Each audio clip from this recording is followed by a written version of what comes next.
Carnival Ride. It was supposed to be just a harmless adventure, a little fun in a forgotten place. 4 friends stood at the rusted gates of an abandoned carnival. The air was damp, heavy with fog, and the broken sign above their heads swayed, creaking in the wind. "Come on, guys, this is perfect," said Jason, the brave one, pushing open the gate. "We'll look around, take a few pictures, and we'll have the best story for Monday at school." Mia hesitated, hugging her jacket tighter. "I don't know. This place has been closed for years. My dad said people went missing here before it shut down." Her words hung in the air. For a moment, nobody laughed. But then, trying to shake off the tension, they stepped inside. The carnival stretched out before them like a graveyard of fun. Rusted rides, torn tents, empty food stands with faded menus still hanging crookedly. The smell of wet wood and old metal filled the air.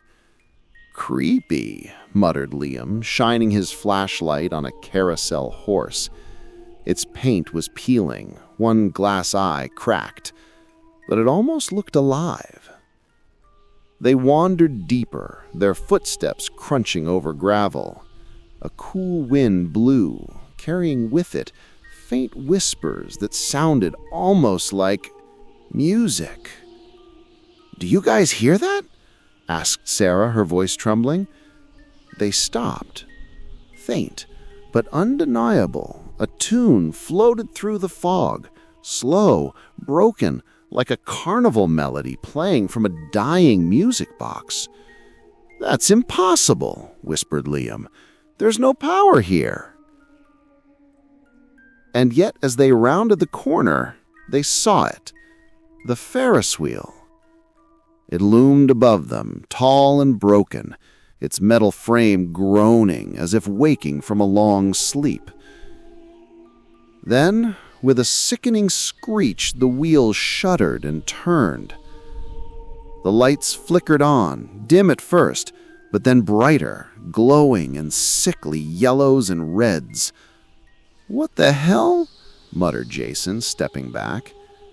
One by one, the seats began to sway as the wheel spun slowly. Empty seats, all but one. "There's someone in there," whispered Sarah.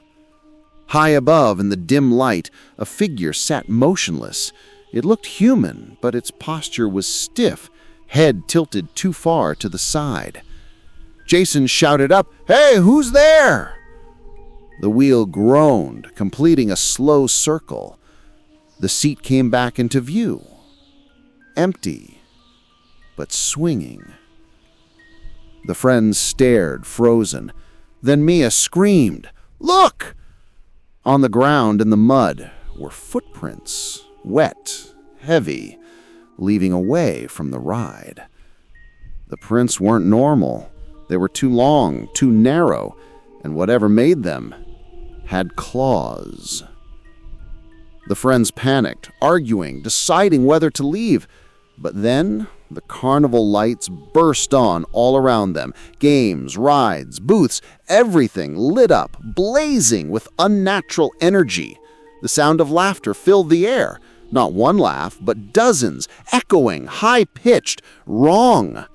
"Run!" Jason shouted. They bolted through the carnival, weaving between stands, chased by shadows flickering in the glow.